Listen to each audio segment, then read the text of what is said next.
This is raining.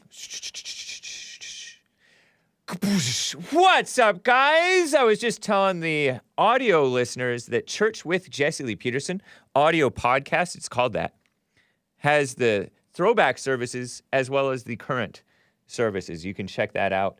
rebuildingtheman.com/church. So, guys, oh my gosh, I'm late and tapping my timestamps. Guys, it is 9:01 a.m. U.S. Pacific Daylight Time here in Los Angeles, Wednesday, October 27th, 2021 AD.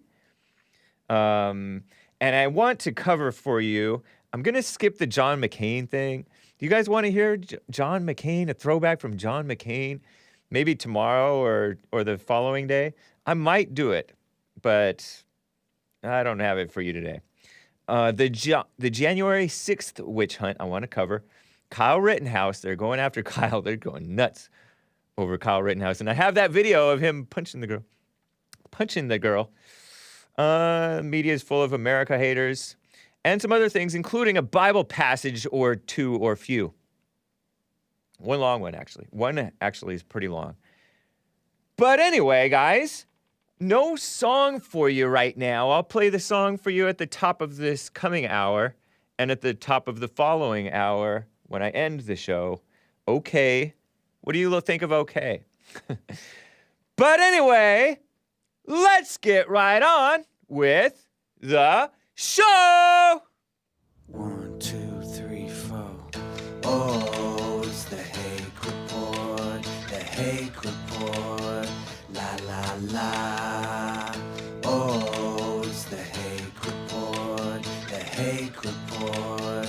La la la. Hey guys! Oh, it's the Hake Report. The Hake Report. La la la.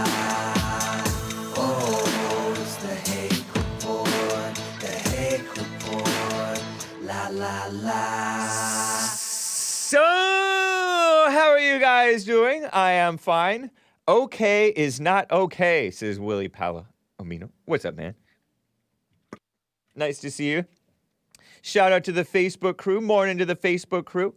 The contingent. Lots of mess. I saw a whole lot of mess on Twitter lately. And I've seen an attack in the mainstream media. You know how I read mainstream media. I've seen an attack on ordinary Americans. It's pretty disgusting. And I touched on it in Hake News yesterday because the January 6th stuff. January 6th was when the mostly peaceful Capitol protest, some of it was a riot, some of it was. You could consider it rioting. When you saw them pushing the fences up against the cops, that's rioting. So anyway, there was this story, and you may have heard hints of it before. You may have heard it on the JLP show. I don't know if you got to it. A traitor who participated in this rally, he disavowed Trump, and then he got out of prison for it. He got out of jail for it. Did you hear that? And this is the same Obama judge who was in charge of Roger Stone's trial. You know Roger Stone? Roger Stone was a pro-Trump guy. He's been on the Jesse Lee Peterson show a couple of times in the past. Amy Berman Jackson, not a Christian. I think she's like this Jewish woman who's like, looks white, but I don't think she's normal white. I think she's married to a black, by the way, Obama-appointed judge. And she's been involved in a bunch of these politically charged things, and she's so political. She put a gag order on Roger Stone so he didn't have the freedom of speech to defend himself to the public. So anyway, this is a tweet from Glenn Greenwald, who is a liberal and a mess, but in some ways. But he's also pretty solid in some of his reporting, if you'll allow me to say so. Glenn Greenwald tweeted, Judge Amy Berman Jackson releases a 1/6, they call it 1/6, January 6th, the defendant from pre-trial prison. Because a lot of these people are just languishing. I don't know how many. I'm saying a lot. I don't know how many. Are languishing in jail. There was a report that one guy who was supposedly like a Proud Boys guy, or maybe something else, had a broken wrist that was unattended. It went unattended for 4 months. And this other judge was like, what are you guys doing? This is a violation of their civil rights, if there is such a thing. He has been held there since March. This guy has been in jail since March. And he wrote a letter promising that he has changed his political views and now hates Trump. The judge directs his father, because he's released back to this is a grown man, by the way, released to his parents. He has to be on house arrest, basically, with his parents, his mother and father. Directs his father to keep Fox News and MSNBC off in the house. Ridiculous. These judges micromanaging your life. Stay away from the government, am I right? No wonder the MGTOW people are MGTOW. Not that I endorse that at all. So he quote tweets this local liberal reporter, DC reporter, I think, Jordan Fisher on Twitter, who tweeted yesterday, Thomas Sibick, not to be confused with Sicknick, Officer Sicknick, the Trump supporter, who died. Crazy death. They claimed it was from a fire extinguisher, but it wasn't. They being the New York Slimes and others, I think. Thomas Sibick back in court this morning, this guy tweeted yesterday. Jordan Fisher, reporter, liberal. Again, trying to argue for pre-trial release. A judge denied the same request earlier this month, and he cites a previous article from October 1st in which the judge denies bond for a man who stole Officer Fanon's badge and radio. Fanon is that guy who looks like he should be pretty good-looking and manly, white, I don't know. But he was on CNN talking about, oh, this riot was so bad. And he wore a flannel shirt on CNN with, like, Don Lemon and pretending that the Capitol protest was such a terrible situation. This guy is a traitor to America. So the guy at first said he was trying to help Officer Fanon, but he inadvertently stole his badge and radio. The judge didn't buy it, so didn't let him out. And so now he's written this letter disavowing everything and smearing his fellow inmates, by the way. It's quite interesting. Glenn Greenwald quotes this guy's letter saying, Trump is not a leader and should be ostracized from any political future. What he honestly needs to do is go away. And that's a quote purportedly, according to Glenn Greenwald, I think. 1/6 defendant, Thomas Sicknick, writing a letter renouncing his political views on Trump to be released from pre-trial prison. And he cites this letter. He shows this letter. I think I have this letter. This disavowal letter. January 6th Trump disavowal letter. And it's handwritten. It's almost as bad handwriting as I write. Maybe worse. Yeah, it's worse. No, mine is worse. My handwriting is worse than this guy's, but it's not good.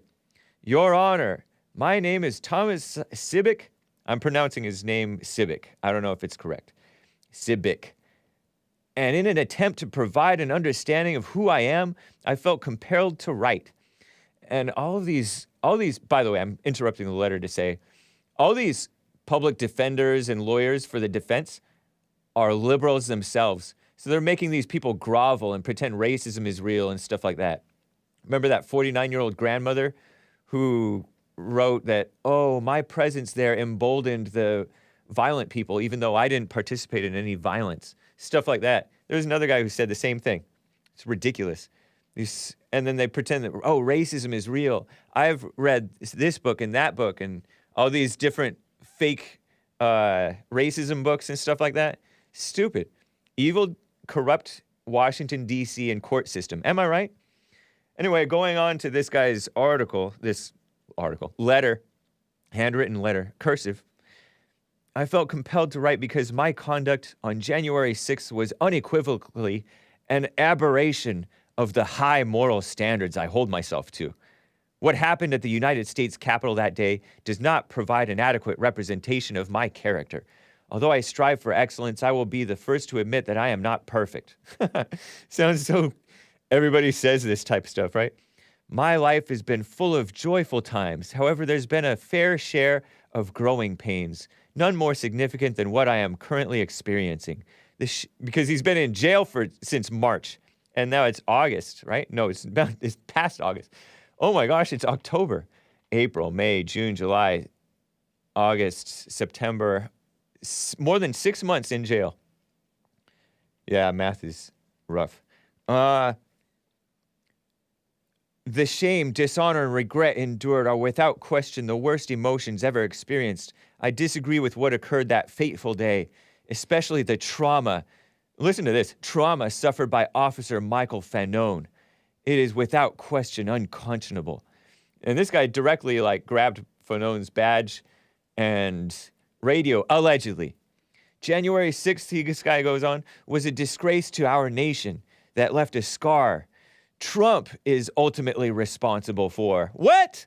This guy's not taking responsibility. He's putting the responsibility on Trump. But we are strong and will heal from it.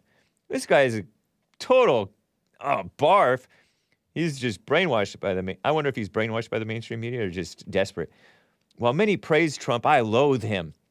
His words and actions are nefarious, I think he says, causing pain and harm to the world. He is not a leader and should be ostracized from any political future. What he honestly needs to do is go away! ! Throughout my incarceration, I have had ample time for self-reflection, which has enabled me, to grow and become more cognizant of my being, ultimately having a profound impact on my core values. I have vowed to never, he underlined never, attend another political protest in my life. That was my first and last. In addition, I will never, underline never, allow myself to be consumed by the mob mentality. It is dangerous and undoubtedly out of character, he said. I might believe that part. Because people get caught up in the excitement. Suckers. They call that a honeypot, right? Here's the rest of his letter. I give irrefutable assurance to the court that if I am released, I will without hesitation abide by any and all conditions set forth. So you can't watch Fox News or MSNBC at his parents' house. All I desire is peace, reconciliation, and unity. This guy's a grown man, by the way. We must all work together to build back a better nation. Oh my gosh. Sincerely, Thomas Sibbick. Sick, huh? What a sick person. And they did that to him. And he was weak. He couldn't take it. This Jordan Fisher guy also Oh, I have a screenshot of this guy's face. He looks like an Italian. If you'll bear with me saying so. If you will forgive my saying so, Louis Bootsy. Let me see if I can drag this into the folder. Those Italians. Am I right? No, I don't know if he's Italian, but it looks kind of like he is. This is a screenshot just dragged into the main folder. Judge denies bond again for Capitol rioter. And he's right up again. You see his face. He has like a 5 o'clock shadow. There's no child. Let's see. Man, there was something that I wanted to show. Forgot what he said. Never mind. It's a mess, though. It's a total mess. There he is. See that? If I'm not mistaken, that's the guy who's groveling. That's a body camera still shot from January 6th. And people got caught up in it. Ridiculous. They're going after not just these people, these mostly peaceful protesters, and some of them who got a little out of hand, a little rambunctious, to imitate the blacks who refer to the people who go like wilding, raping, robbing, marauding, killing. They call it rambunctious. They're going after the politicians, too. They're still, to this day, going after Trump, suing him, allowing him to be sued. Sleepy Joe is refusing executive privilege from the stuff because he's smart. Trump is smart not to want to give any information or anything to the fake media or that fake January 6th committee investigating the January 6th terror attack. or attack or whatever. I told you yesterday in Hake News, they're going after Mo Brooks, who is an Alabama congressman. He ran for senator. He ran for Senate. Paul Gosar, the guy who he's been to AFPAC. He's another congressman, I think from, man, I'm blanking. I think it's like, I don't think is it Arizona? Anyway, Marjorie Greene, who I prefer that she not be in office, but since we have her, at least she's standing on a little bit on what's right. That's nice. They're going after that woman who carries a gun on Capitol Hill. She's Lauren Boebert. Yeah, Boebert. Anyone who's halfway or a quarter of the way or at least 10% decent, they're going after them. And that explosive, quote unquote, explosive Sunday Rolling Stone article that I mentioned in Hake News at the end of hour 1 or 2 of the Jesse Lee Peterson show yesterday, explosive article says that there were Congress people and White House members, key people in the planning of the January 6th insurrection. Well, it turns out, according to Michael Tracy, Mo Brooks spoke at the rally. He spoke at the rally. That's a peaceful rally. There's the rally, and then there's the little part that became a riot. Baked Alaska. And so it's a non-story. Of course they participated in that part of the planning. Oh, he spoke there. Give me a break. So it's a bunch of non-story stuff. So sick, huh? And they're going after Kyle Rittenhouse, too. Kyle, Jack Bauer, John Wick Rittenhouse. I told you the great news yesterday. Well, to me, it's not that great of news. It's like he shouldn't even be charged with anything. Kyle, Jack Bauer, John Wick Rittenhouse. You guys know what happened. He was up in Kenosha, Wisconsin. He's from the next state over, but not far away, like 30 miles away or less. Maybe more, I don't know. But he went into Kenosha the day after some crazy rioting and destruction of businesses and who knows what else. Yeah, insurrection with no guns. Yeah, that's what they called the January 6th thing. And he defended the area. He was defending a gas station from being blown up by Antifa, Black Lives Matter, scumbags, scum of the earth. That was the insurrection, those Antifa BLM, insurrection around the country in major cities and not so major cities too, destroying businesses, killing people, shooting religious men in the chest, totally unprovoked too.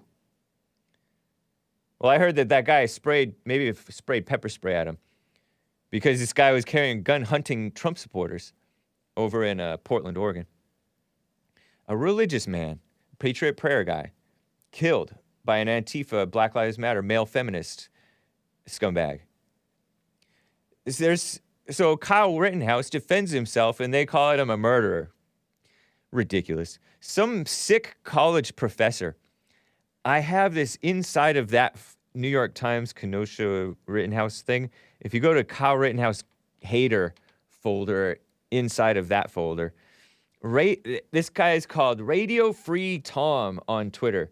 His name is Tom Nichols, professor, author of Our Own Worst Enemy, Curmudgeon, Cat Guy, Democracy Enthusiast, Defender of Experts. This guy's, and he's a writer, contributing writer at The Atlantic, and he's from Rhode Island.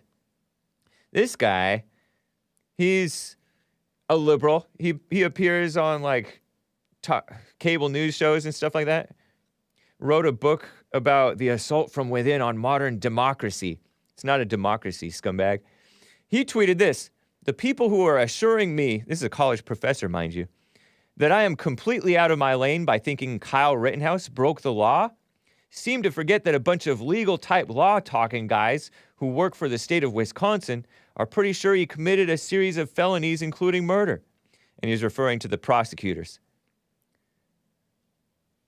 Referring to the prosecutors who are accusing Kyle, Jack Bauer, John Wick Rittenhouse of murder, who killed nobody but those who were attacking him.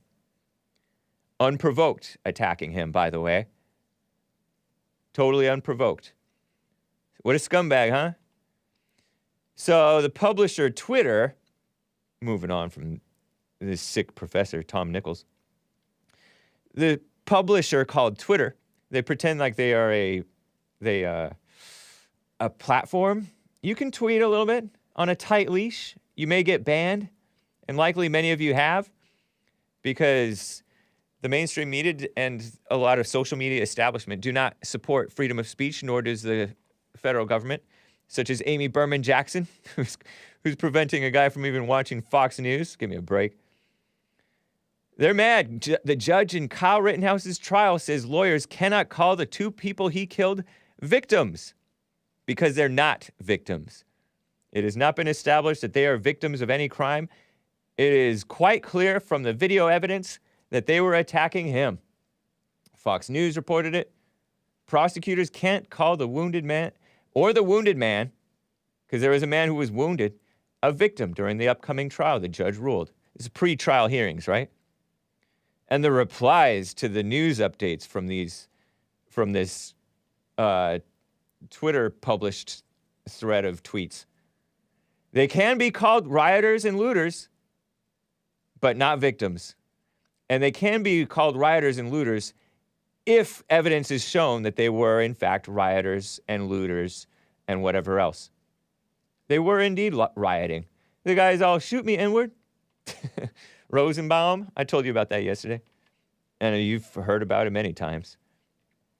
Ridiculously, they include a phony Trayvon Martin versus Kyle Rittenhouse comparison by AJ Plus, which is Al Jazeera Plus. It's a Qatari propaganda. They're scum of the earth. They also share, yeah, there it is. They highlight this Curtis Carpenter dummy who says, Trayvon Martin holding a pack of Skittles in his own neighborhood equals thug. Kyle Rittenhouse holding an AR-15 in another state equals hero. And indeed, yes, Trayvon Martin was a thug, and Kyle Rittenhouse was a hero that night. He protected a gas station and that community and himself quite aptly. Trayvon Martin, aggressive, suspended from school for fighting, I think I heard. He was evidence shows that he was the one who confronted George Zimmerman, not the other way around. At least that was the hearsay from his own girlfriend. I believe Trayvon threw the first punch, says Cupcake, Trayvon's girlfriend, surviving girlfriend, right? Ridiculous. And they, this Twitter publisher, they're far left publishers, enemies of America. Didn't Trayvon have pictures with an illegal gun? I know he had a pistol. He took pictures with a pistol and smoking pot, calling himself N-word something on Twitter. His Twitter handle was like, no limit inward guy. I almost said it. But we keep a clean thing here. Yeah, Trayvon was a thug. George Zimmerman defended himself from Trayvon Martin. But no, they don't care. They don't care about due process for the white man. They included this New York Slimes article by this guy named Charles Homans over in this, about the January 6th, no, not the January, Kyle Rittenhouse thing. It was called Kyle Rittenhouse and the New Era of Political Violence. The New York Times magazine article, something like that.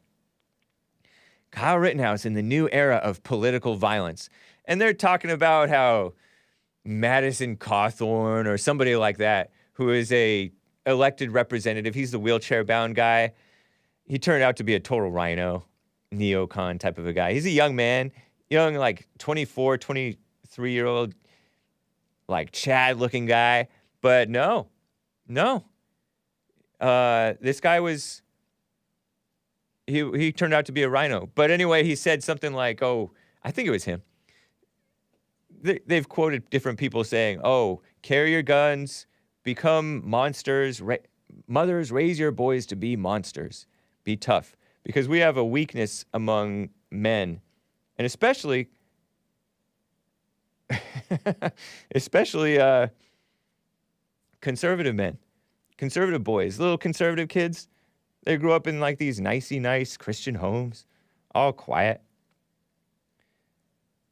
This guy is acting like it's the right-wingers who are the violent ones. When we plainly just look around, you see the blacks going crazy, black liberals.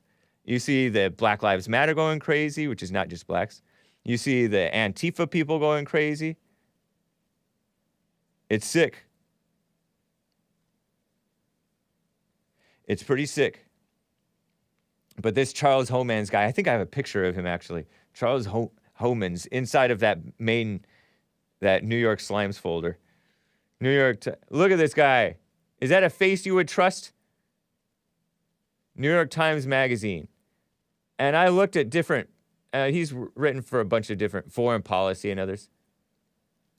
This guy, he wrote back in 2016, I just wanted to see what type of an honest person, reporter, whatever this guy thinks that he is. He wrote about, back in November 1st, 2016, the normalization of Trump and what comes after. And they wrote, the editor, or he wrote, the candidate Trump, because this was before Trump got elected the first time, has brought views that used to be unthinkable to the main stage of American politics. Is the damage permanent? Isn't that shocking that Trump brought views like nationalism, not being for abortion, punishing the women? That would have been nice. I wish he would have stood by that one. Punishing the women who get abortions. A bunch of other things. Closing the border, building the wall, Mexico paying for it. All things that he sought to do, too, by the way. And that's unthinkable. It used to be the norm. That used to be the norm until the last 70 years or 100 years or whatever. And then we just got... I hate to use that. Kind of hate to keep on using that word. We got clowned. I want to use a different C word, but that I have been using, but I hate to keep on using it. We got clowned and just turned into a clown world. What a shame. So if you want the real story, if you're not already familiar with the real story, this guy, John Dutoit, on Twitter tweeted, since people are arguing about Kyle Rittenhouse again, a good summary of what happened can be found on True Legend Films and Lauren Southern's excellent documentary called Crossfire. Interesting, huh? Hard to argue against it being a clear-cut case of self-defense. I saw Matt, the American, saying that Kyle Rittenhouse will walk free. I hope so.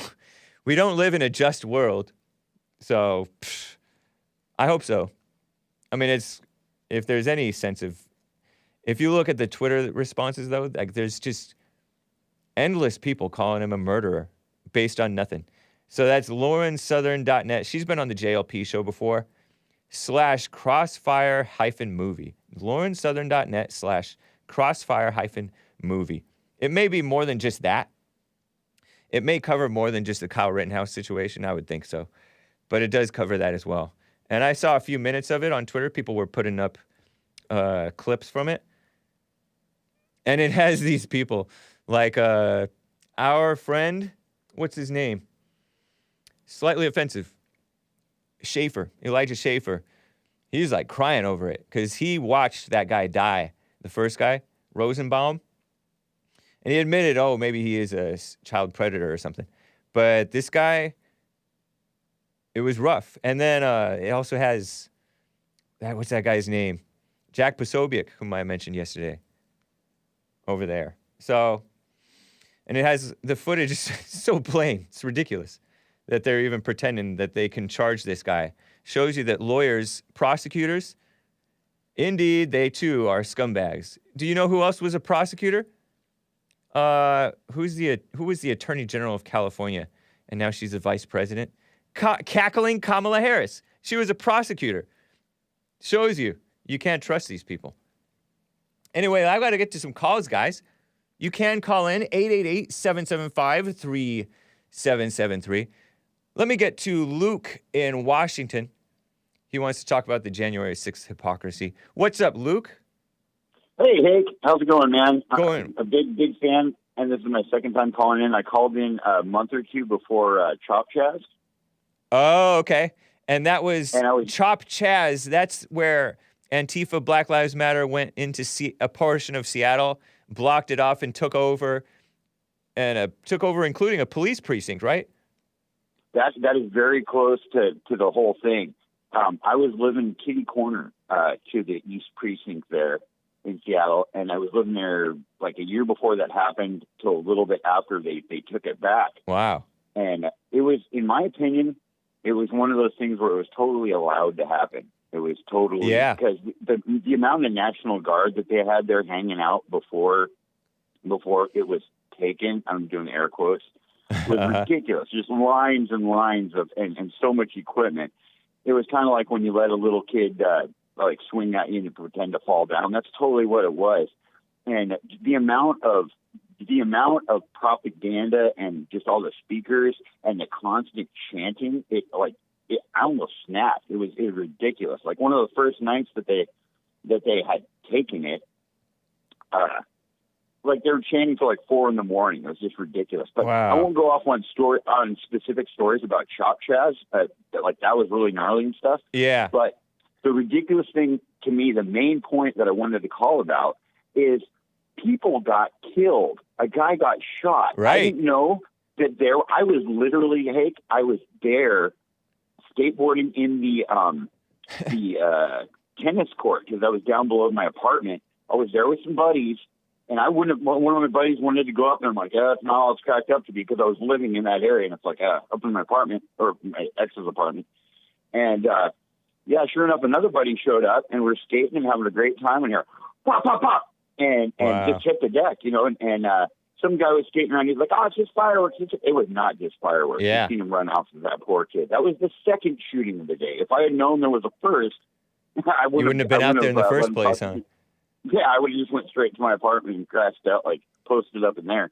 But my main point is that they gave that guy, that Raz, King of CHAZ guy, they gave him a grip of money.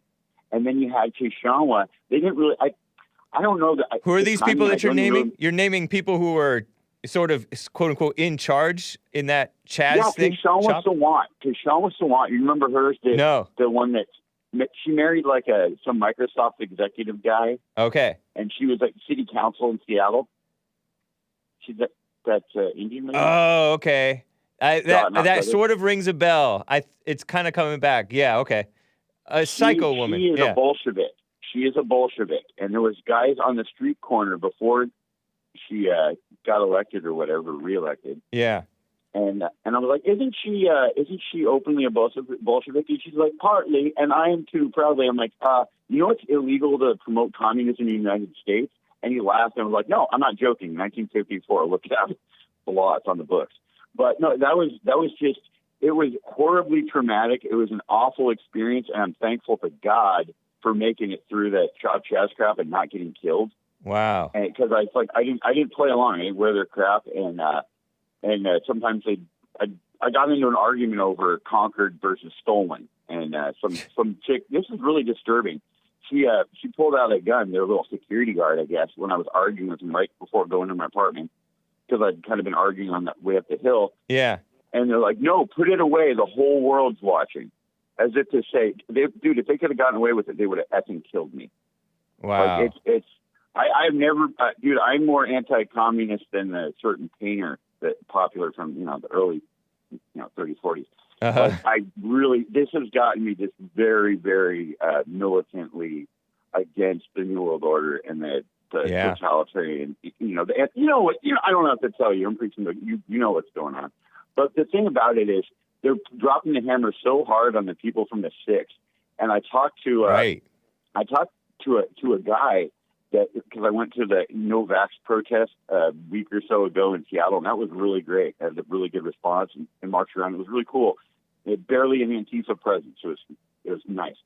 And that Rufio Panman, this is, named the guy's name is Ethan. He's locked up in the federal detention center there, like half an hour from Seattle, about an hour and a half from where I'm at right now. And so I really think it would be great. Anybody hearing this, if you get a chance to go and peacefully, you know, need to make it known that we want those people out, that's not right. And, they shouldn't be in there. I mean, if I remember correctly, where are you telling people you're telling people to go where? I didn't catch that. If they get a chance, if there's a peaceful protest, the Federal Detention Center, if I'm not mistaken, it's CTAC. Okay, there's a Federal Detention Center there. You think that would do anything? If there's a just to make it known that they want them out, that they'll realize that they're in there. I mean, you went to a protest there, and there was no Antifa there. You're saying? No. In Seattle, I went to the city hall because they had a no vax mandate protest. The day that it was supposed to go in and become like a mandate, the day that like all the cops and people, well, not all, but a lot of cops and various city workers and stuff walked out. Yeah. That was the day I went to the city hall. There were a few speakers. One of my buddies that I hadn't seen in a long time. He's really, really smart. Little short guy with a megaphone, always yelling at the Gates Foundation and stuff. And I hadn't seen him in a while, and that was really cool. Lots of new faces, but yeah, very minimal Antifa presence. At the very end, they were marching along, and the guy hoisted a baseball, or had a baseball bat, but I hoisted my skateboard up, and the baseball bat went away, and they were, you know. How old are you? They talked some 40. Me and the same age. Okay. Interesting, man. But basically, what I was trying to get across is just like that guy. I think I remember on the 6th seeing footage of police moving gates and waving people along. I may be wrong, but if I remember correctly, I think there was some footage like that. There's definite shenanigans and bad actors. Yeah, for sure. And I really feel like people just, you know, dude, I need to get into trying the silent prayer. I haven't tried it yet, and I've been meaning to. Oh yeah, definitely do. I really enjoy it because you're up in the danger zone as well. Seattle is no joke, as you well know. I moved back home to the little city that I live in, and it's nice, and it's pretty based. Okay. And whatnot, but there's definitely everywhere. You can't get away from it. There is that liberal commie influence that they're trying to. So even here, it's like to try to keep people like, there's a small group of people that, you know, are for taking back the county and stuff, and they get persecuted on Facebook and everything. It's not. But anyhow, I don't want to. I appreciate it, Luke. Don't worry about it. It was really great talking to you, Hake. And, you know, shout out to you guys and you know, Asmodor and everybody that's, you know, that's rad, that's doing it, you know. Nice. Right on, man. Take care. You too. Talk to you later. Bye. All right, bye. I got some super chats to read, guys. Ragnar0321 caught it when I read that letter by that January 6th protester who allegedly stole a radio and badge from Officer Michael Fanon, that simp guy. He actually said, "Build back better" at the end of his letter. Yeah, it's a communist buzzword. That's what Joe Biden has been saying, and a bunch of the globalist socialists have been saying. Asmodor gave a super chat over on Odyssey, odyssey.com/@the_Hake Report/live. Up in Kenosha, that's where I long to be, protecting gas stations with commandos next to me. I think this is a song. A comrade on me left, another on me right, and another mag of ammo for me little Armalite. Nice. I don't know exactly how that song goes, but it sounds so familiar, like a pirate's life for me. I'm not sure. Nice. Yeah, Asmodor got a shout out from that caller. Elijah Schaefer, not a Christian? Really? Well, he's definitely he's interesting. Interesting. Someone gave a super chat on streamlabs.com/the Hake Report. Dear Mike Pence, the 80s are calling and they'd like their Dan Quayle back. Thank you, someone over there on Streamlabs. And that's a reference to sleazy Mike Pence. Well, man, I don't want to call him sleazy. Somewhat weak, Mike Pence. I liked how he handled cackling Kamala Harris in that debate. I was pleasantly surprised that he just manhandled and steamrolled her. That was cool. And I appreciate that he stood quietly next to Trump and stood by him for most of the time. And he sought to stand by Trump continually, but then he made a mistake, a classic mistake, calling a friend. He called Dan Quayle. Dan Quayle was the vice president. You guys told me he was under Bush, which apparently I think you're right, because it was George Bush, the daddy, who was vice president under Reagan.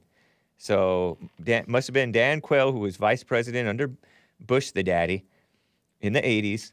I was in like second grade. Well, actually, it was, yeah, and beyond. And then Mike Pence, a fellow Indiana politician, called him for advice, saying, is there any way I can do this? Pence, you're a grown man. You can stand by Trump. It's okay. But no, he didn't. He couldn't, apparently.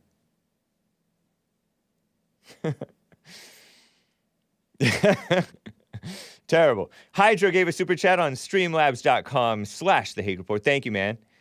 And he says, the fact that they released this guy based on his political affiliation is evidence they are political prisoners. And some say, that's not based on his political affiliation. It's based on him protecting himself from, I remembered what I wanted to get to from this January 6th thing.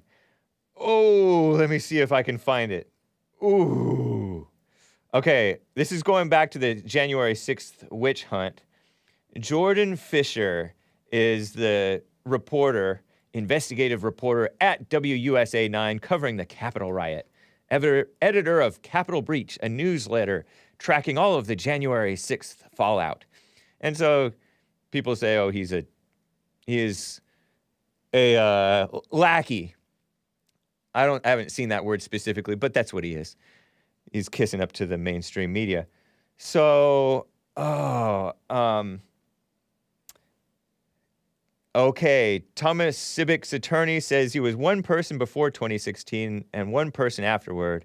Says he went out to Utah to find himself and then came back and started school, got his MBA, Master's in Business Association. By 2019, he was a changed person, decided he needed to settle down, buckle down. He was on track to finally grow up, says Thomas Sibbick's attorney about his supposed change after 2016. Responding to Judge Amy Berman Jackson, Obama judge, not a Christian.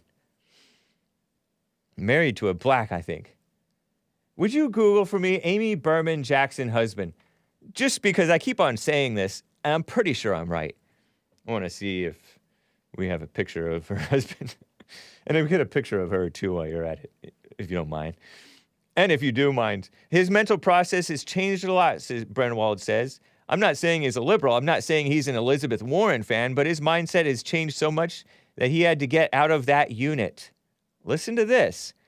Brenwald says, Brenwald being the attorney, right, for Thomas Sibbick, this Capitol protester, says Capitol riot defendants being detained together in D.C. jail are, quote-unquote, radicalizing. Listen to this. Says he's heard them singing the Star-Spangled Banner, which they do every night at 9. That's radicalizing? It was almost cult-like.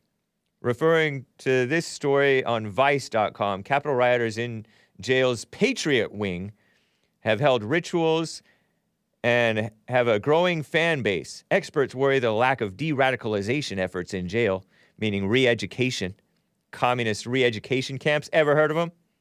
That's what they're doing. That's when they do sensitivity training. I almost cussed. Same thing. Tess Owen. Almost cult-like to sing the Star-Spangled Banner at 9 p.m. They're trying to keep their spirits up, and these people are calling them a cult. Being respectable people. Do you have those pictures? Amy Berman Jackson and her husband? Did you find any? Yeah. Amy Berman Jackson, an Obama judge in charge, fox guarding the hen house. Shouldn't she recuse herself? She's such a liberal. She should recuse herself from even being a judge. She's a woman, first of all. And then she's a liberal woman, second of all. And she's not even a Christian, third of all. And then she's married to a black. And she was appointed by Obama. I think she's married to a black. Who's also probably a lawyer/liar. Man, these people are so corrupt. Or am I wrong? Am I wrong? Maybe I'm wrong. I'm sorry, I thought this was America. I gotta screenshot this too. They have the picture of the noose. Remember I argued with old Earl? Is Earl still alive? I don't know. But I was arguing with Earl about this thing that was supposedly this terrible thing. A noose, a gallows. I just dragged a screenshot into the main folder with this gallows. Do you have it ready? Not one of the guys. Oh, not one of the guy. Okay. Amy Berman Jackson. I thought that I saw it. He's black. He is black. Confirmed? Oh, Daryl Jackson. There he is. That's it, right? Daryl Jackson. Darryl. Are you being... Yeah, there it is. That's her husband. This is the white Jewish judge, her husband, Daryl Jackson. And he himself... a so-called Republican political appointee. But no, he's establishment. And this Amy Berman Jackson, appointed by Barack Obama. Oh, she divorced him in 2013. So does that count? Married in 1989, divorced in 2013. That didn't last long. She's a feminist, apparently. My bad. But no, she was married to him. Once married, always married, right? 2 kids, including a guy named Matt Jackson, a Jeopardy contestant, 29 years old. But look at this woman. Don't be fooled by that smile. Don't be fooled by that fair skin. Anyway, thanks a lot for exposing how evil you are. Ooh, I am shiny today. My forehead is pretty shiny. Crazy, huh? Crazy. It's an attack on real Americans. Thank you guys for the super chats. Let me just double check here. Hydro, appreciate that, man. Oh, Brandon M. says, rest in peace, Earl. Hake, you complain about being hot, but Earl can't turn on his AC, says Brandon M. Oh, man. I don't know. I cannot confirm or say it's not true. I don't know why I put call for that. Anyway, guys, oh, did you see that screenshot of the gallows? Screenshot in the main folder of the gallows. Real quick. Brenwald says the Capitol riot defendants being detained together in the D.C. jail are radicalizing. This is a tweet from Jordan Fisher. But it has a picture of this gallows with the Capitol in the Capitol building in the middle. The gallows is a place where you hang a man, a convicted criminal. But this is a fake gallows because you see these people, like, you see this gallows couldn't hang a child. That's an art project. This is a piece of art. It's just an art display. They're pretending that thing was a sign of violence. Meanwhile, like, you have actual psycho people physically attacking real Americans and whites. When I say and whites, I mean like Richard Spencer got physically attacked too. And I say that, I distinguish him from real Americans just because, I mean, he's a Biden supporter. He's given up on America. He thinks that it's just whites now. But I don't think we need to give up on America. I don't think so. I'm going to get to the attack on free speech, which is this attack on Facebook, which Facebook is not for free speech, but the mainstream media and the politicians are even less for that. But first, let me get to, I hung up on Jeremiah when he was about to say this. On Jeremiah from Louisiana, because he calls in he talks about every other thing but what he claims to want to talk about. What's up, Jeremiah, in Louisiana? How? Okay. Anyways, what's going on? I was just get straight to the point since you don't want me to say nothing else. Do you know why this country is falling like it is? Yes. Why? Because men are not men anymore, including and you. What is a man, Hank? A man. What is a man? A man, I love JLP's definition, is a man who loves what's right. No. I want your definition. I want JLP's definition. I'm hanging on to, I'm grabbing on to JLP's definition, and I'm holding on to that one for sure. Because he seems to be correct. Job. So you on his job, okay? Don't say it like that. Don't be vulgar, Jeremiah. Don't be vulgar, Jeremiah. I'm putting you on hold. I put him on hold because we need some order, and I like a little bit of disorder, but we need some order. Isn't it kind of nice when I put him on hold and you have some peace and quiet? As JLP says, because JLP is right about this, a man is a man who loves what's right, loves God with all his heart and soul and might, along with nothing else, and loves his neighbor as himself. And that's a man of courage, and love is not this phony love that Jeremiah thinks he has for his fellow Israelites, or that you think you have for your girlfriend or ex-girlfriend, or OK thinks that he has for his, OK being the guy I'm about to play in about 10 minutes, for his girlfriend or ex-girlfriend. Love is loving what's right. So, and men don't think that they're Israelites when they're not Israelites. They don't hold on to this physical identity when they're spiritually lost and thinking that they're humble. So that's part of, and then there's, of course, that applies to all the races in America. So Jeremiah, did you hear my answer? I couldn't really because you was kind of low. But oh, am I low? I kind of heard it. I guess I heard what you said. You just can you repeat it? Repeat back what I said. You said you like to take back off of JLP. A man is somebody that's about love and You got it. I guess you got it. A man who's about love. A man is a man who's about love, not just somebody who's about love. Because that's what a real woman is. A real woman is a woman who's about love. That's why I call a lot of these people females. So anyway. So what kind of? Oh my God. Okay. Anyway, a man, from what I can tell, is a man that's about law and order. Man. Yeah, that's a big part of it. That's why Trump is a man. That's why JLP is a man. That's why Sheriff Joe Arpaio is a man. This is why America's falling. Y'all ain't about law and order. How come you don't? Y'all ain't. Oh yeah, we are. The masses. Speak for yourself. Right? Speak for yourself. The masses are going to a road of destruction. You are part of the masses, sir. Oh, okay, sir. It's only going to be a remnant. It's only going to be a remnant that say 1/3 is going to be saved. 2/3, which is the masses, is going straight to hell. That's where you're going, Hank. Okay. Y'all aren't about law and order. Y'all about hypocrisy. This nation is a hypocrisy. That's exactly what this is. All right. And you are going to slavery.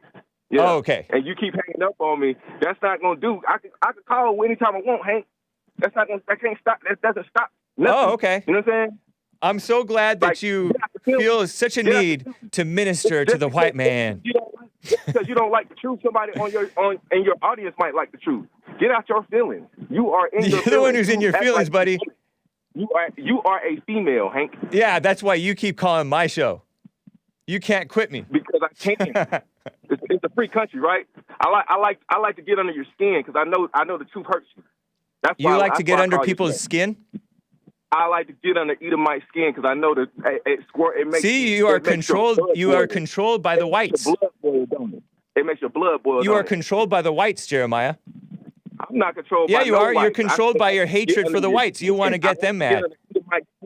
Because that's all y'all been trying to do to us for the past 400 years. Are you aware? That's oh gosh, the past 400 years and to this day.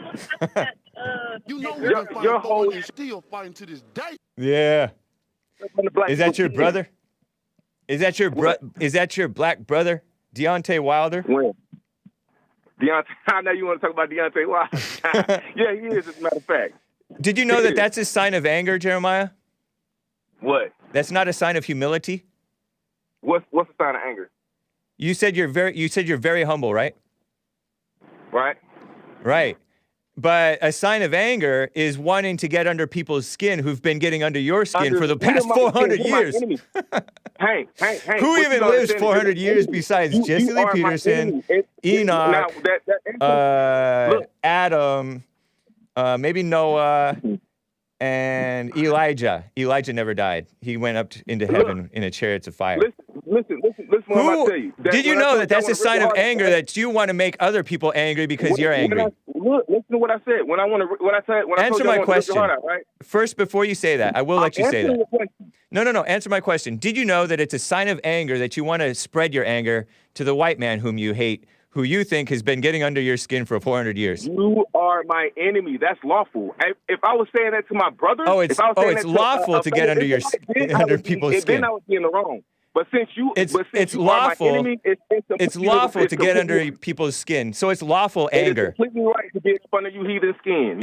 Is it lawful anger? It's your kingdom right now. It's your kingdom. You're supposed to be living it up. Is it lawful anger? Like, I'm at the bottom of the totem pole. You're my enemy. Is it lawful anger? Of course, I'm going to want to rip your heart out because how your people have done my people. Jeremiah, you shouldn't do that. Of course I want to do that. Jeremiah, you're not being humble. How is that not? Just because I want to rip your heart out, Hank, that's not humble? You honestly shouldn't. You honestly shouldn't repeat that. You don't think just because I want to rip your... What a psycho. Careful, James. He's trying to groom you. What do you mean? Man, what a psycho. Not good.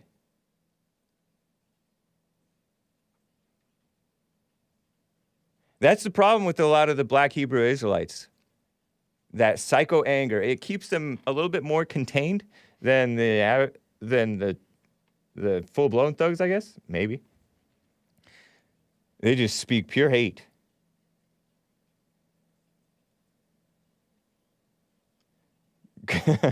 Riptide Rick is laughing. Come get my heart, punk. Don't bait him, man. Don't bait him. Oh, man. Terrible. Not a good thing.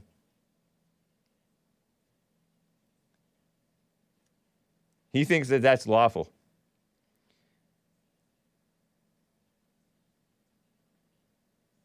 Let me get to Derick, a first-time caller in Virginia. Derick, how are you doing? Doing fine, Hayes. How you doing? Doing fine, too. You're sounding kind of far off. And you use speakerphone or something? No, why? Because it's coming in a little rough. You sound like you're... I'm sorry. I'm inside of a building, and a secure building. I work for the government, so... Dope. Don't we all? That's why. No, I'm playing. Yeah. Well, cool. It's good to hear from you, man. I think I can understand you. Go ahead. I just want to say you're a breath of fresh air as far as your thinking, and as far as your attitudes towards life, and we need more people like you on the air, and just to speak the truth. I appreciate that, man. That's kind of you. It's a shame that people like you get banned and shadow banned on social websites, and it just puts another myth into the problems that are of our lives. It's just that we need more people to speak the truth, and then when you do speak the truth, they block you. Man, don't be dismayed at what's going on with the censorship. I think people know. I think people do recognize the truth, and it's not. And yes, it is good to have more people on air than not who are telling the truth, but it's even better. This is something JLP said, and I am happy to repeat the true things. I mean, he said everything he says is true pretty much, I think. Your life is your platform, and that is more important by far than these platforms that reach a lot of people. When you're living right, that's more powerful. So for sure, that's what we need more than... Thanks. Go ahead. One other person that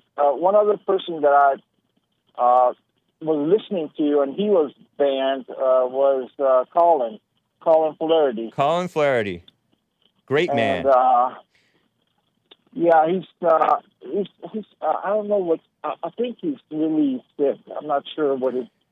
I know that he's a little bit active on Twitter. I've seen him liking tweets. So we were just wondering about him this morning, because he was big on YouTube, and he would have to rebuild channel after channel after channel because they would ban him for just reporting straight news about black on white crime, black mob violence, black on Asian, black on handicapped, old people, all kinds of stuff. And he would report that because it's undercovered in the media. It's denial, deceit, and delusion, as he says. And he eventually went to minds.com/Colin Flaherty. ColinFlaherty.com you can always go to. He's on Twitter at Colin Flaherty. And yeah, he does seem like he has been. I know he was in the hospital at one point. The last time I've seen him online, he lost a lot of weight. Okay. I don't know if you've seen him. I have not. Seen him lately.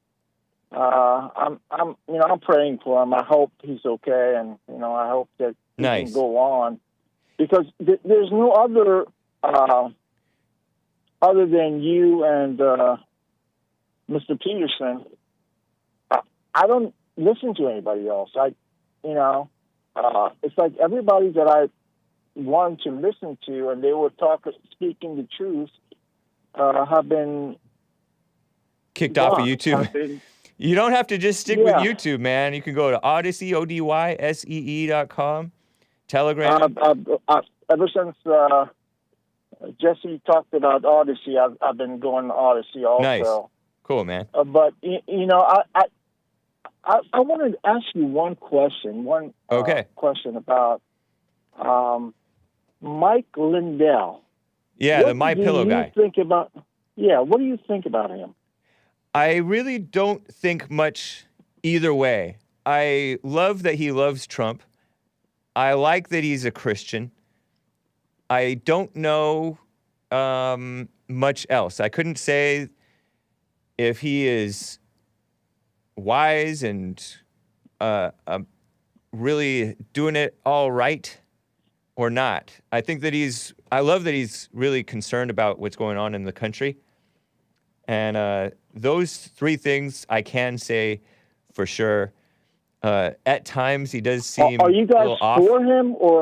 Are you guys for him, or you and Jesse? Are you for him? You basically want to help him, or is he just like? I don't know if he wants our help. I don't know if he needs any help. But we like him.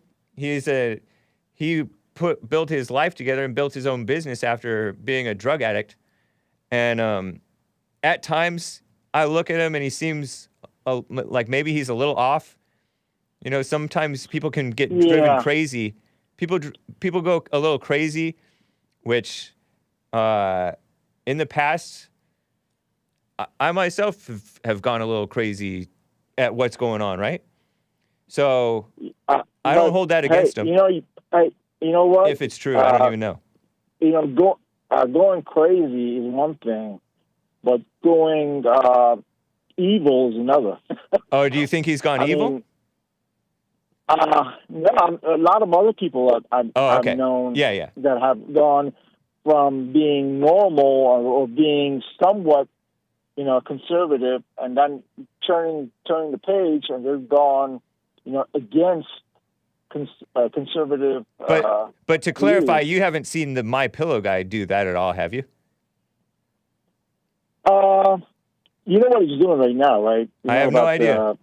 The FrankSpeech.com? the website.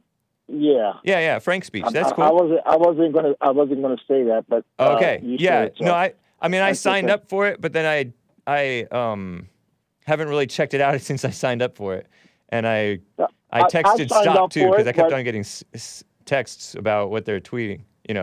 Advertisements and what they're talking about. Sometimes they have some interesting people on, but I just don't have the time to deal with it. Well, I have gotten so many discounts on MyPillow products.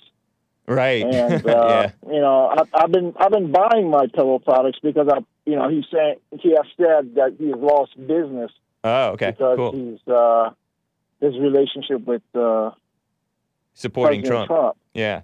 Yeah, and you know, I like to help conservative people or conservative, but it's hard to, I wouldn't say judge, but it's hard to know who is really conservative these days. Yeah. Yeah, you don't want to just throw your money at any old person, that's for sure. Just because they say something exciting. A wise man once said, don't think too highly of somebody who impresses you, nor too lowly of somebody who impresses you negatively. Yeah. That is a nice thing. Yeah. It's not exactly the wording, but that's the message, and it's a great message. Yeah. I remember on Facebook, I was pretty young. Well, not that young. But I saw Lindsey Graham said something that sounded reasonable, and I was like all excited. Ooh, who's this Lindsey Graham guy? And it turned out he's a total rhino, you know? So that's where I learned my lesson. But Trump has gone through that too. Trump has trusted a lot of conservatives, and they have turned around and stabbed them in the back. And that's why, you know, I don't know who you can trust anymore. It's like one day they're with the conservative movement, and the next day they turn around and are voting for Democrats to destroy our country or ruling or not even saying anything. I think that's partly why I love JLP's message of knowing yourself and watching yourself. And when you something happens where it's like you can see through people. You can see through their phoniness. I don't know what it is. I don't know how some people can't see that the phoniness of, for example, like Obama. That's an example of phoniness of the mainstream media. And that letter that I read to you, that was so phony. And the guy, I can't really hold it against the guy. I don't know. Maybe he's just desperate to get out of jail. Maybe I would do the same thing. Say, oh, Trump is terrible. He needs to get out of society. Go away. Just to get out of jail, you know? But, and then I'd be like, just kidding. I didn't mean it. A year later. I don't know. But you can see that sentiment that he expressed is just completely fake. But the fake news media loves the fake people, the fake politicians. That's why they hated the real guy, Trump. And they hate real guy, Jesse Lee Peterson. They hate anybody who's remotely real. They're going after Paul Gosar and Mo Brooks.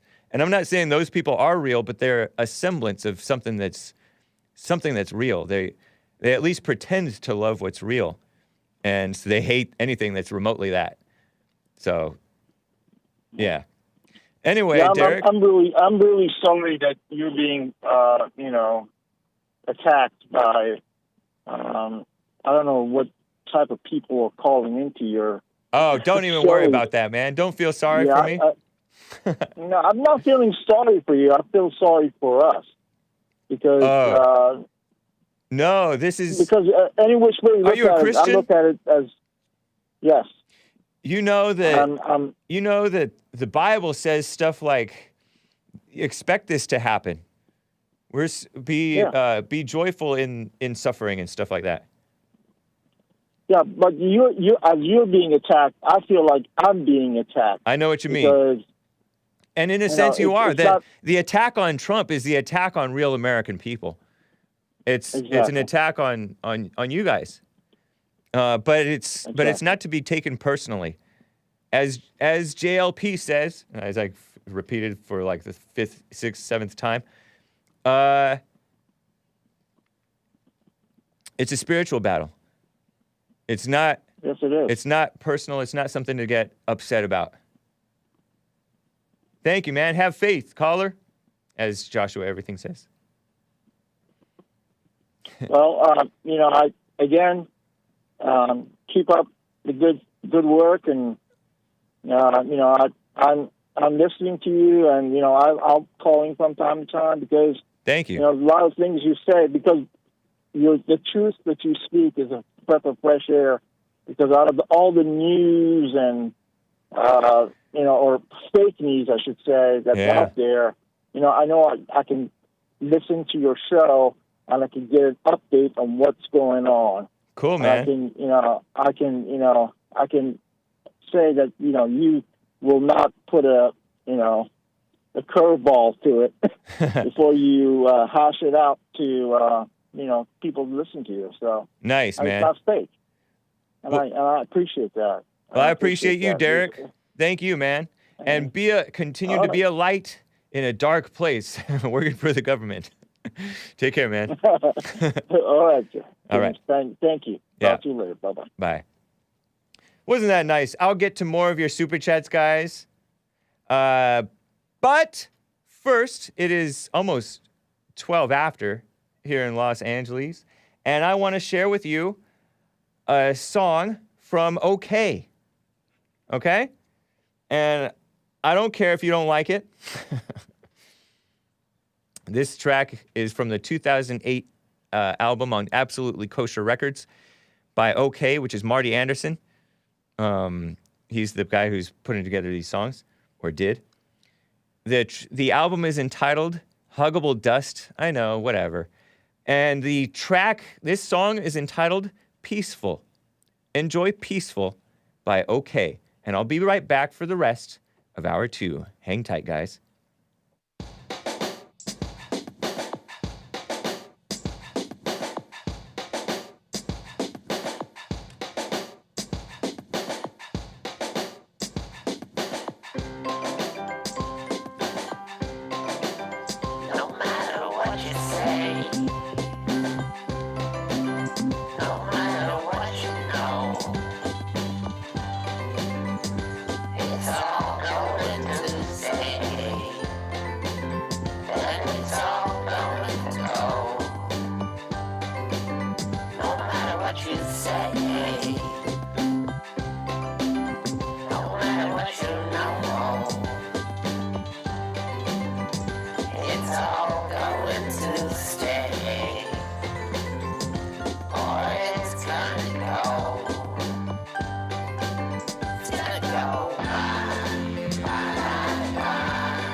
So good, am I right? Apologies for that, wasn't that nice, so wasn't that peaceful. This is the devil's music, says Absolute Death. I was started to say apologies for the dead air there. James, carefully maintain those weird CDs for us from the 90s. You ingrates? Thank you, 9 or 3000. For real, Hake needs to fire his musical director. That guy stinks at his job. Garbage, says San Diego Varsity Sports, who also didn't like Slick Shoes' drummer. Did this CD come with an acid dose? No acid dose. We don't do drugs here. Drug-free class of 99. Used to be drug-free class of 2000. Quick super chat, guys. Let me read this one from Fabrietz.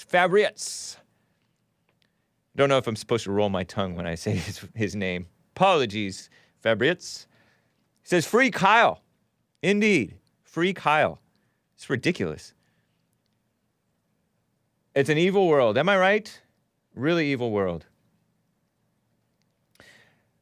But thank you, man. Appreciate the super chats. Guys, I want to talk about this Facebook attack on Facebook, right? And really, it's more than just attack on Facebook. The media is really against people who are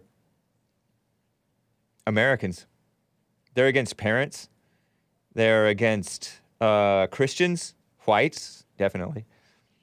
Anybody who's a so-called minority who doesn't go along with this madness. Listen to this tweet from Brian Stelter, the guy who has a high-pitched voice. Hat tip to Mark Dice, fellow fan of JLP. Did you know that? Brian Stelter tweeted, GOP's anti-media streak summarized. And he gives this example. The governor of one of the biggest states in the USA, that'd be Florida, says citizens should assume news outlets are lying to them. My answer? Yes. My answer to Brian Stelter's tweet. Brian Stelter also tweeted, Florida Governor Ron DeSantis, a regular on corporate media, shows like Maria Bartiromo's, which is Fox News or Fox Business, Maria Bartiromo. Is she Italian? She's nice. Ron DeSantis says, we all know corporate media lies, okay? They do not tell the truth. Assume what they tell you is false and then figure out why they're telling you a false narrative. It's kind of how I treated, with the recession, 2008, 2009, I think 2008. They were saying, we're going into a recession. There's all this hype. I'm like, I'm not going to believe them just because they're saying it. I'm not saying that it's not true. It's just these people, they're not honest. And they don't tell us why it's happening, nor do they tell us the real solutions. They don't diagnose or have the right prescription or whatever for the problem. Here is I saw this from the Fallen State guest, Michael Malice. You remember him? He's been on the Jesse Lee Peterson show once before too. He's this guy from New York. I think he's like Russian Jewish. Grew up in New York, libertarian or something like that. Oh no, he's an anarchist, but not the Antifa type. A fairly reasonable guy. He quote tweets this Politico scumbag named Joshua Zeitz on Twitter, who is mocking anti-CRT, critical race theory, parents in this sarcastic thread.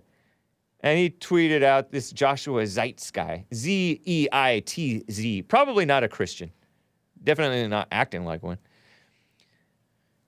As a parent who hasn't taken physics in over 25 years, I am deeply concerned by the physics curriculum my daughter is studying in school.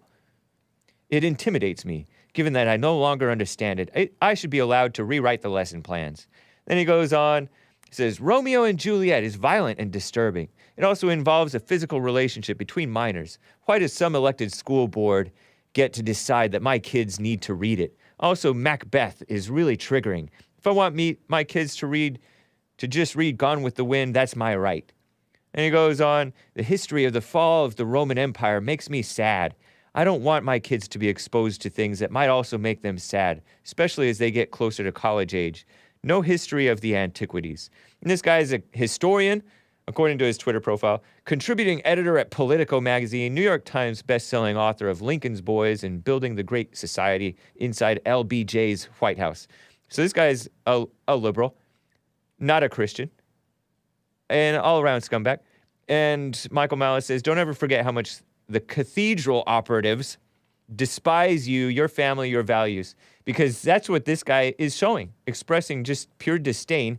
He's mocking the parents. Oh, he's Jewish? Yeah. Not surprising. Probably an atheist, too. This guy is mocking the parents who are not for the critical race theory stuff taught in their schools. They're not for the transgender madness taught in their schools. Parents have the fundamental basic right to their children, right? To run their education, not the federal government, nor the local governments.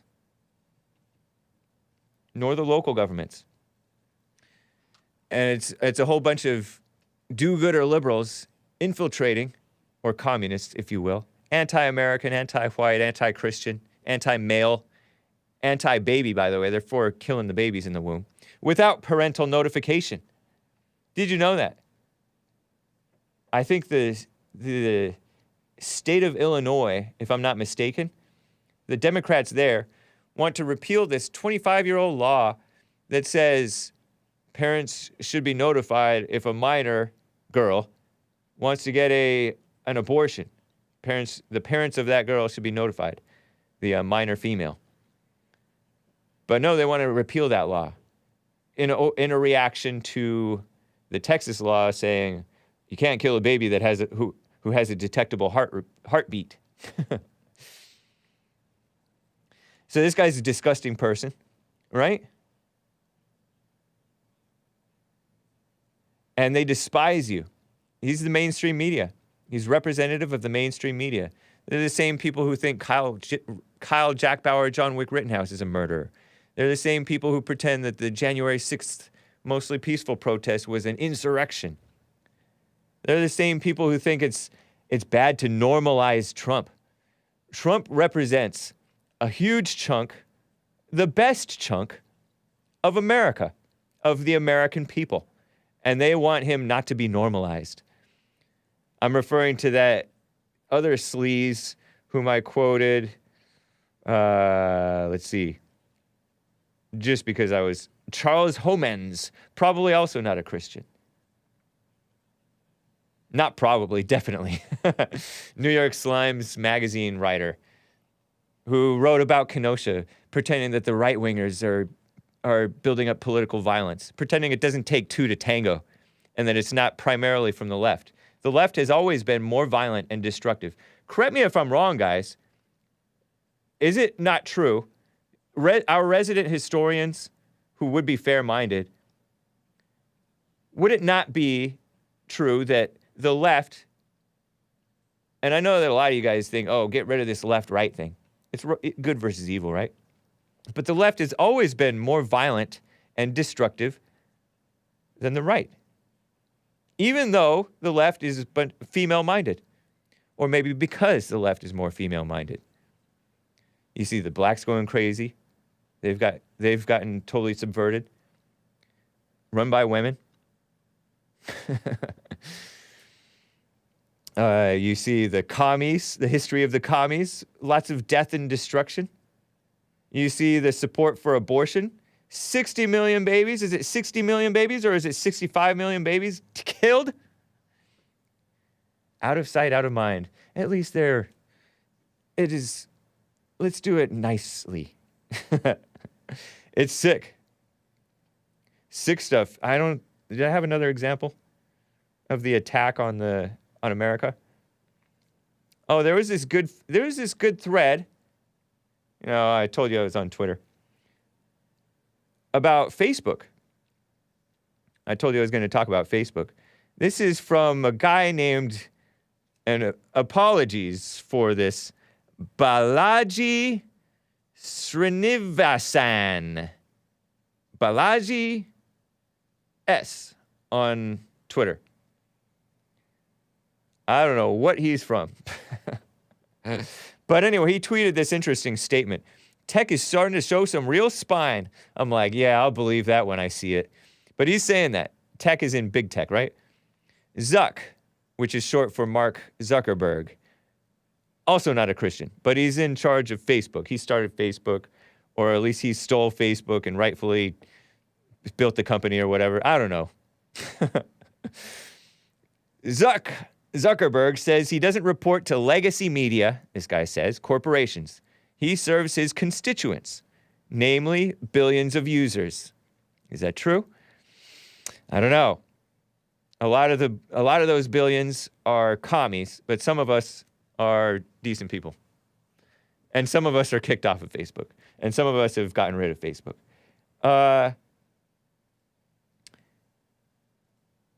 And they, the constituents, the billions of users, don't want increased surveillance and censorship that these quote-unquote whistleblowers, you've heard about Facebook whistleblowers, that Haugen woman, Frances Haugen, are calling for. And he links to this fool.com, which is the Motley Fool, and it's a transcript of Facebook's third quarter of 2021 earnings call transcript, right? Transcript. And it has the operator, it has a woman, and it has Mark Zuckerberg talking. And it's all transcribed onto this website. And he's quoting what Mark Zuckerberg purportedly says. No matter what Facebook does, we're never going to solve the problem on our own.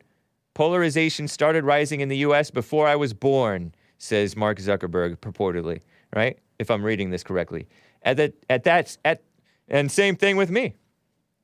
Anyway, independent research shows that many countries around the world have flat or declining polarization despite similar social media use there than in the U.S. So he's saying Facebook is not the reason for the polarization in America. Reality is, if social media if social media is not the main driver of these issues, then probably can't fix them by itself either. Interesting, huh? True. But the mainstream media wants them to clamp down on the speech of the people. That's what I'm saying.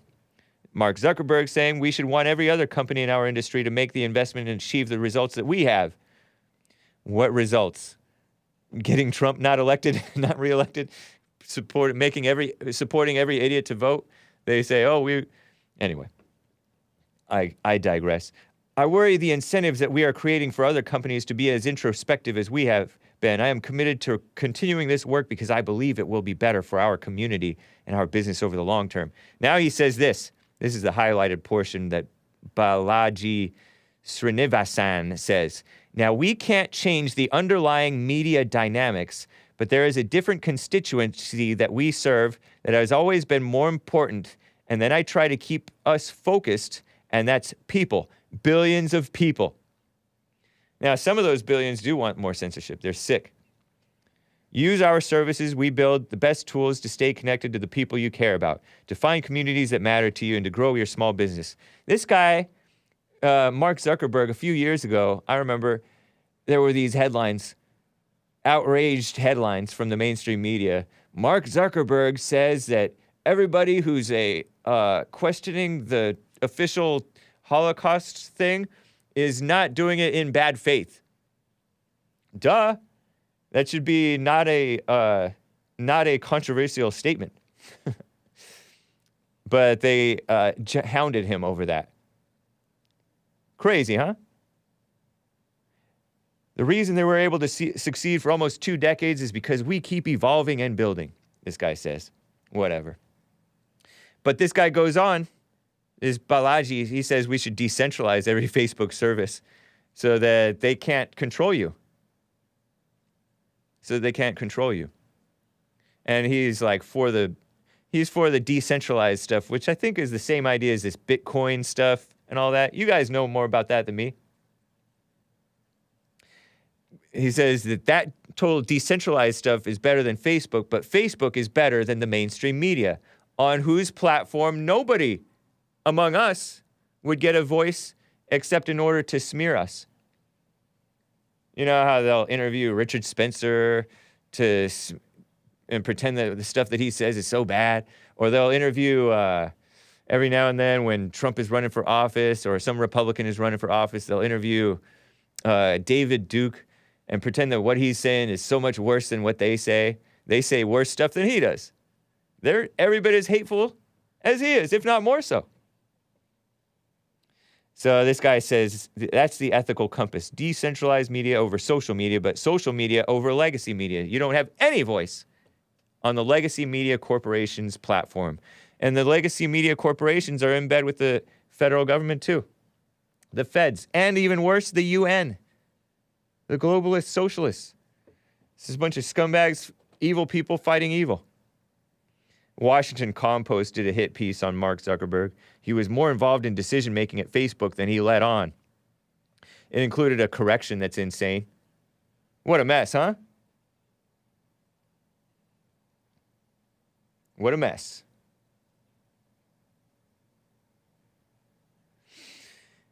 Anyway, vaccine for kids is approved. Did you know that?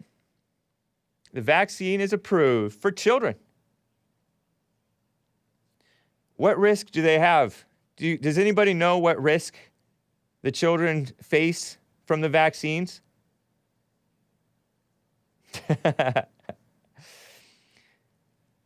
I don't think that they face much risk.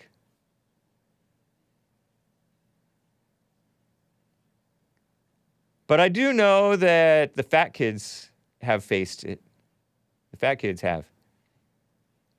There was like this healthy 16-year-old. Remember that? Healthy 16-year-old. And it's a picture of this morbidly obese girl. And her mother is saying, oh, everybody should have been vaccinated and wearing a mask. Something like that. And by the way, Apple, the people who make these phones and stuff like that, allows you, quote unquote, to add to your iPhone wallet app, the wallet app, vaccine passport with a QR code that you go to the bar and show it. Luckily, I don't go to bars anymore in LA. I have a buddy who already showed this thing to me because he goes to bars in LA. He's like, I'm going to such and such bar with some friends. I'm like, do you have to show a vaccine passport? And sure enough, he has to show it. He got it for his work. He's not the healthiest of guys. Probably in his 50s or so. And he got it. Whatever. But he's not for this thing. He said down in San Diego, it's not like that. Down in San Diego, you don't even have to, some parts, you don't even have to wear a mask. He went and did a job over there or helped out a friend. And they don't even have that. Isn't that so refreshing? You go to certain places, it's free. Don't use QR codes, another way to be tracked. Somebody said that's going to be mandatory soon. Mandatory. Ridiculous, huh? Crazy. Children. So I guess the FDA advisory panel voted for it. Now the FDA itself is going to approve it or something. And then the CDC has to approve it. And Rochelle Walensky, that scared CDC director. But I'm scared. Not a Christian, by the way. Evil woman. Shane says there have been reports of heart inflammation in children and young adults. Yeah, especially boys and young men, right? Under 30, something like that. Crazy. Not good. Not good. Anyway, I wanted to share with you guys some Bible verses, some passages that have been on my mind. All right, Lord Grimm, whatever. I see Lord Grimm chatting. What's up, man? Nice to see you. I wanted to talk about 3 different things that have been on my mind lately. 1, the married man's interests are divided. 2, each person should remain in the position that they're in. And that referred even to slaves. If you were a slave, don't let it bother you. Joe from Phoenix hates that one, even though he says that he's a Christian. He doesn't get it. Talk about an emotional mess. And he's supposed to be smart. He sounds like he's smart. And the third one, is that 3? Do not worry. Isn't that a great one? It's an excellent one. Do not worry. So this remain in your position one, and actually the first 2, they're actually from the same passage. So this is a bit of a long passage, but I have to share it with you. It's from 1 Corinthians 7. And the where is Paul now, people? You can you can hate Paul, I guess, if you want to be like that. But this is good. This is a good message. It's from the King James Version. I'll read from the King James Version, you King James only people. I appreciate you. Listen to this. This is Paul writing. I assume that it's Paul writing 1 Corinthians 7. Now, concerning the things that you wrote for me, and I'm going to read it in American normal, at least as normal as I can pronounce English.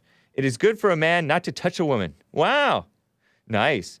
Nevertheless, to avoid fornication, that's sex out of wedlock, by the way, let every man have his own wife, and let every woman have her own husband. Let the husband render unto the wife due benevolence. I like that euphemism. And likewise to the wife, the husband. I guess that's a euphemism. I'm not sure. The wife has not the power over her own body, but to the husband. And likewise also the husband has not have power over his own body, but to the wife. That's why these people saying, oh, you can rape a woman even if you're married to her. I don't know. Those are sleazy people just trying to smear men.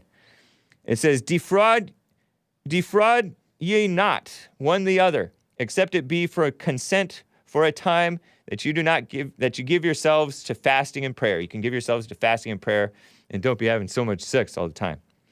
And then come together again so Satan doesn't tempt you for your incontinency. They call it incontinency. Which normally incontinence, I understood it to mean you can't stop from going number one, but this is referring to inability to self-control, right? Isn't that nice? And he says, I say this by permission, not as a commandment. And I think I've read this to you guys before because I've heard people say that it's a command that husbands and wives are supposed to be having sex and not stop having sex. No, he says this as permission, not as a command. And the permission is because otherwise Satan may tempt you more. What a mess. And he says, for I would that all men were even as I myself, which I think he means single, right? Am I wrong? I think he means single, meaning not married. But every man has his proper gift of God, one after this manner, another after that. I say, therefore, to the unmarried and the widows, it is good for them if they abide even as I. Meaning, if you're unmarried, you're fine, stay that way. Or if you're a widow, you lost your husband. Or you're a widower, you lost your wife, she got killed, or he got killed. If you're a widow, lost your husband, he got killed. You just stay like that. Don't be so needy. But if they cannot contain, let them marry. For it's better to marry than to burn. Right? Isn't that nice? So he's giving them permission. You can marry. It's better if you don't, but if you can't, if you have to, go for it. And to the married I say, not I, but the Lord, let the wife not depart from her husband. Don't be leaving her. These people say, oh, we're not compatible. I got to leave him. No, that's not real. But if she does depart, let her remain unmarried or be reconciled to her husband. Somebody told me, and I think it's fake news, one of my liberal professors says that if she leaves, then she can't come back. Like if they divorce, it's a sin to come back together and get married again. Psh, I don't know. Doesn't sound like what this says. If she departs, let her remain unmarried or be reconciled to her husband, and let not the husband put away his wife. And then he says, but to the rest, I say, not God says, but I say, this is Paul's advice.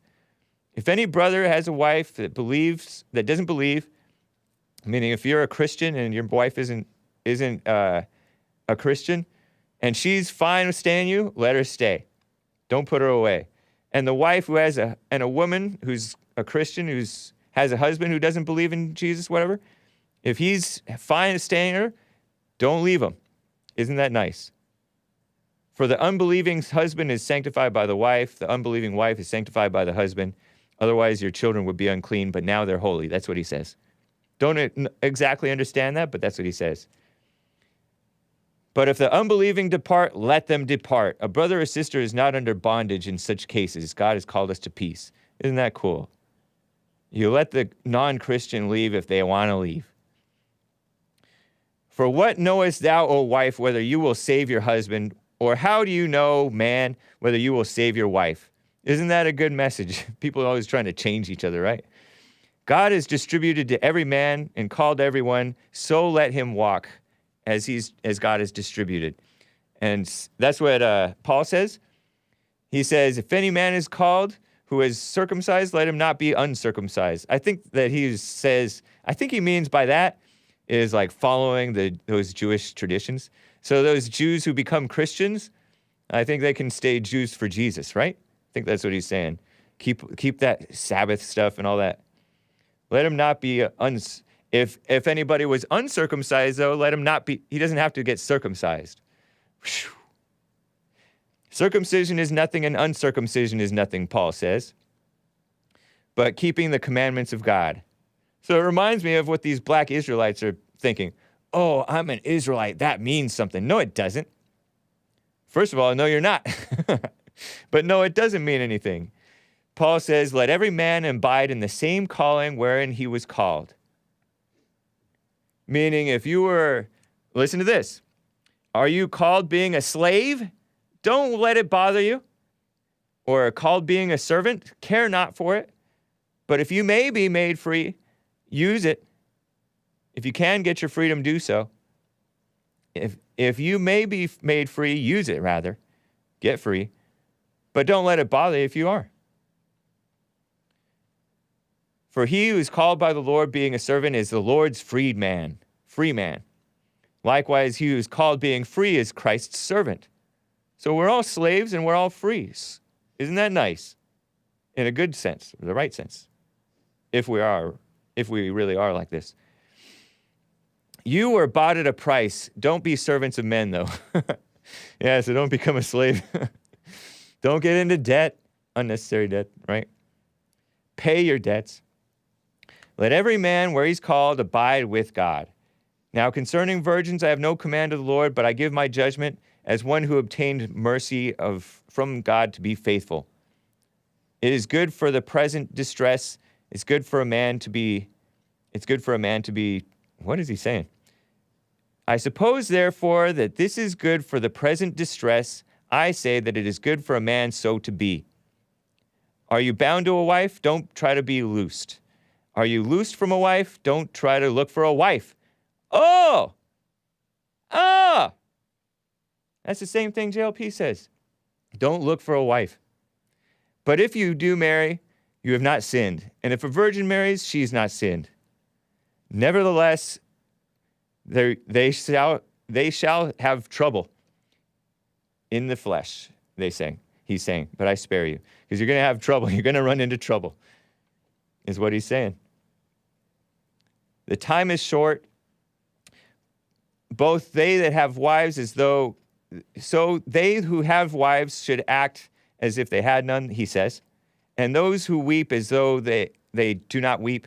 Those who rejoice as though they do not rejoice. And those who buy as though they do not possess those things. Don't be clinging to those things.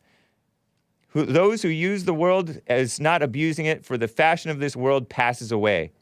This is my favorite part. This is what I wanted to get to.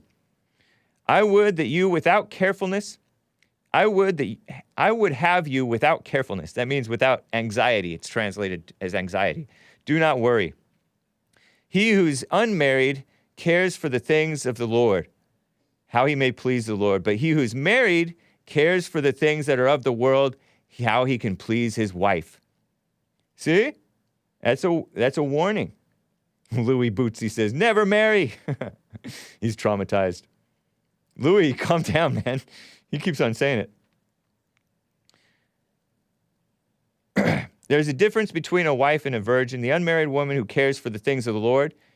The unmarried woman cares for the things of the Lord, that she may be holy in body and spirit. But she who's married cares for the things of the world, how she may please her husband. It's a warning. I think it doesn't have to be that way, but this is Paul saying that, warning you guys. This I speak for your own profit, that I may cast a snare upon you, but for that which is comely, he says. You may attend to the Lord without distraction, without anxiety, without doing all that mess. But if a man thinks that he's behaving wrong towards a virgin if she passes the flower of her age, blah, blah, blah. Let him do what he will. He sinneth not, let him marry. So there you go. There you go. But he says people are happier if they abide as they are. Very nice, huh? Anyway, let me get to a call. John in Kentucky. How are you doing, John? Man, I think you're hurting everybody's ears by reading all them passages, man. You don't know. Thank you, John. What a mess. Saying a bunch of nothing. That's John from Kentucky, another Israelite.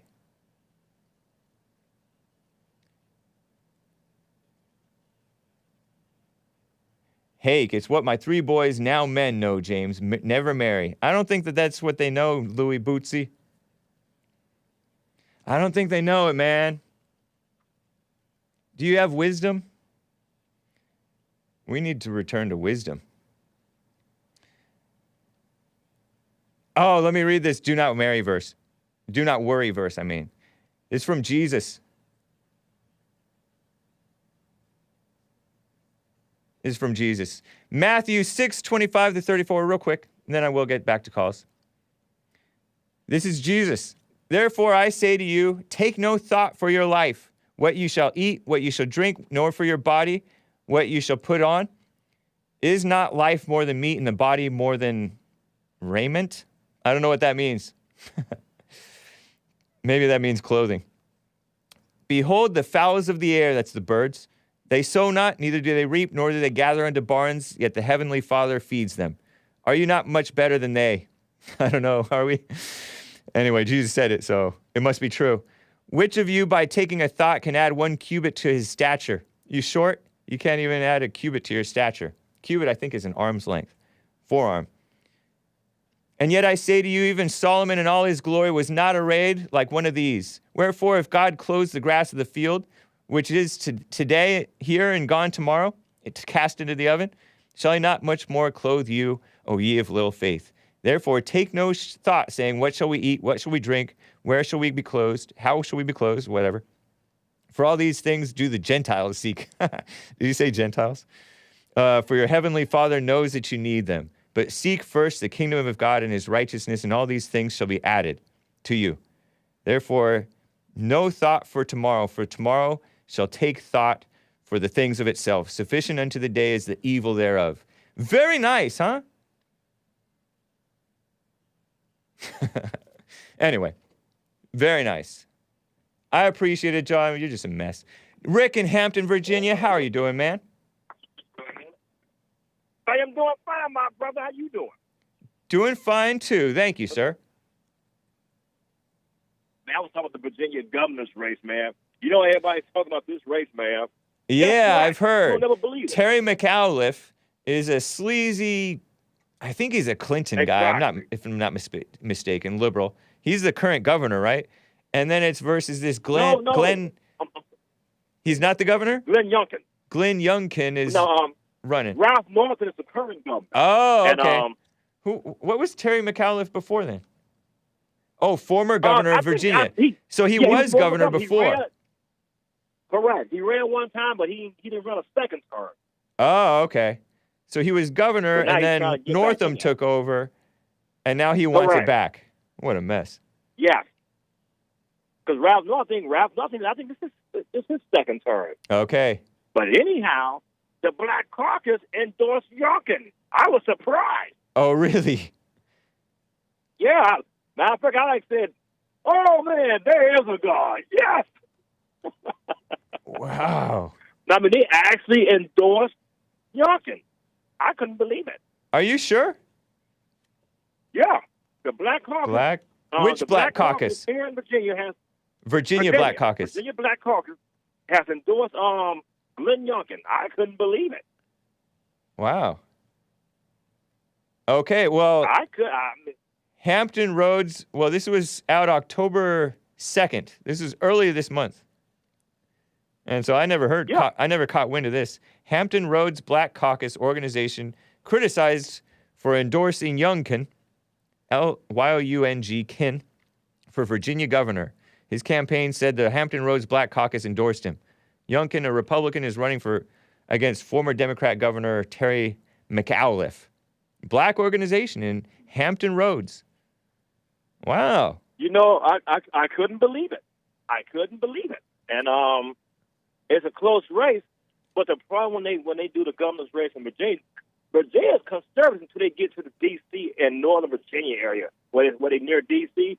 That's where it's liberal, and that's where it flips for the Democratic candidate right there usually. Wow. That's fine. That's fine. They never changed from that. Not to be confused with the Virginia Legislative Black Caucus, which consists of African American leaders elected to Virginia General Assembly, and the Greater Hampton Roads Black Democrats, despite its name. Right. Okay. So some Black Caucus endorsed Youngkin. That's cool. Yeah. You know, I couldn't even believe I ain't ever heard any Black organization endorse a Republican candidate, and I'm 52 years old. I've never heard of it.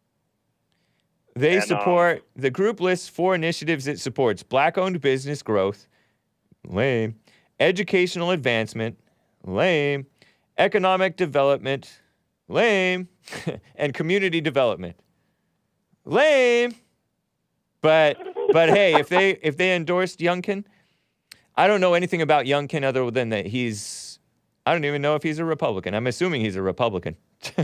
He's a Republican? Okay. He seemed to be pretty solid. You know, I like he's even consistent on the values. Uh-huh. And he's for school choice. You know, he's for parents making decisions for the school board. Yeah. And which McAuliffe don't want them. He wants the school board to be in absolute control. Okay.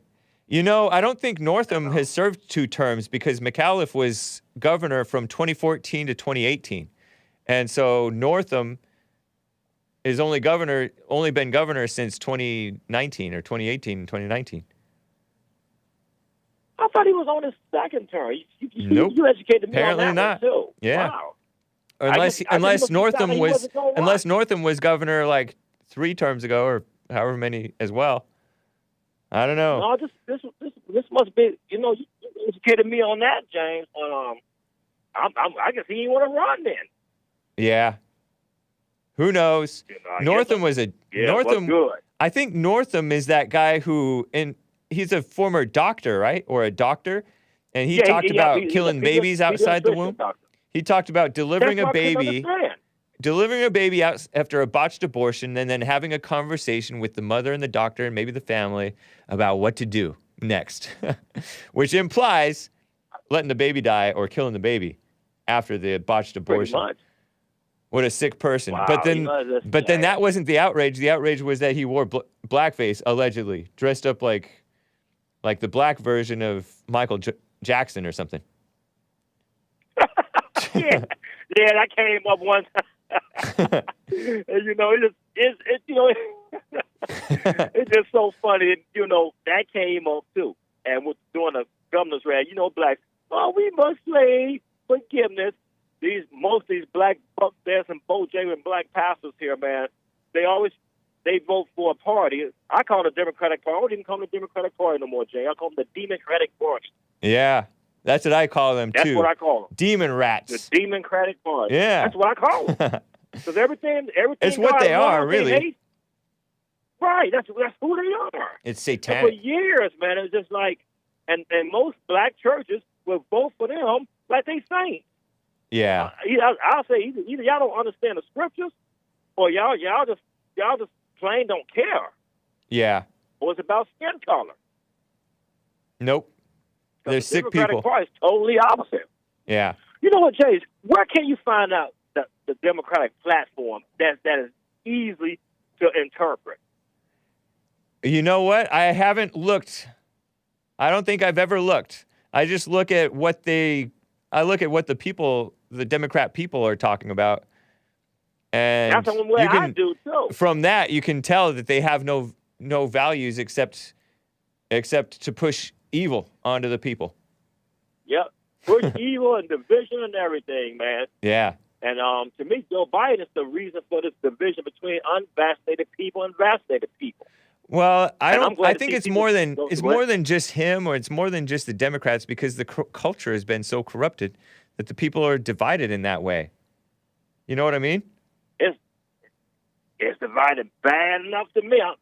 I think he's part of it though. Even though when I saw media too. When I saw normal people, what I assume are normal people, which I'm using the term normal very loosely, on Twitter.